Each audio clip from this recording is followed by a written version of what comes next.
sure, even though the regulation says, I got 14 days to compile something in my facility, I want to ensure this resident is safe.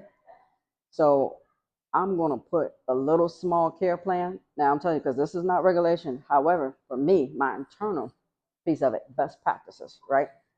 I want to make sure that my staff are prepared for this person.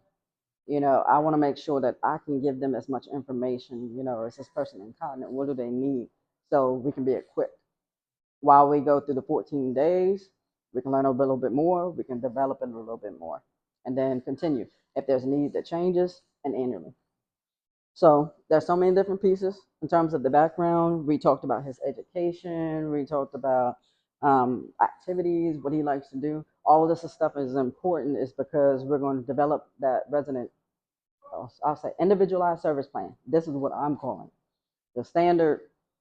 The standard regulation actually says two words. It says care plan, and then there's resident service plan, right?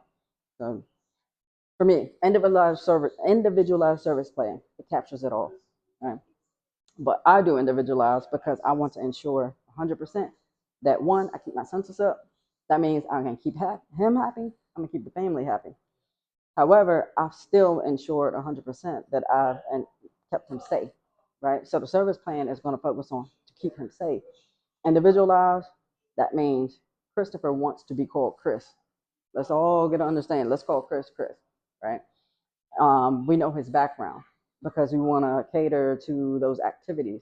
We know what we need to do when he's sad, right? Because at that point, we want to ensure, okay, if he's sad, let's go ahead and take him for a walk. If he's upset and agitated, let's go ahead and take him for a walk. Sometimes when you have a service plan, now I understand when because staff just get adjusted. We've been here and now I know what Chris needs, so I don't really need a service plan because I know him and I've been doing this and things like that. But what happens when you have a new staff that comes in, right? So that is the piece to ensure that new staff that come in, even though the orientation is not going to give them those years of experience that you've had with them, right? So you want to make sure. That's why I preach individualized service plan. Individualized service plans are more so used in behavioral and mental health. Those are, in terms of the smaller facilities, that's typically. Now in big boxes, they always use individualized service plans, right? And that's how I know them so much because I'm telling you, we had 150 residents, and that's all I did all day long.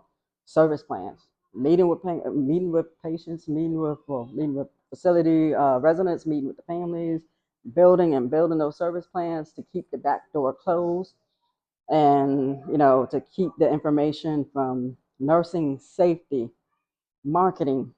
I mean, all these pieces to ensure that everybody's happy. So big box, make sure my corporate's happy, because if my corporate ain't happy, then they're gonna fire me because my census ain't up, you know. In terms of, my state inspector, I'm trying to make sure that I'm in compliance with the state inspector.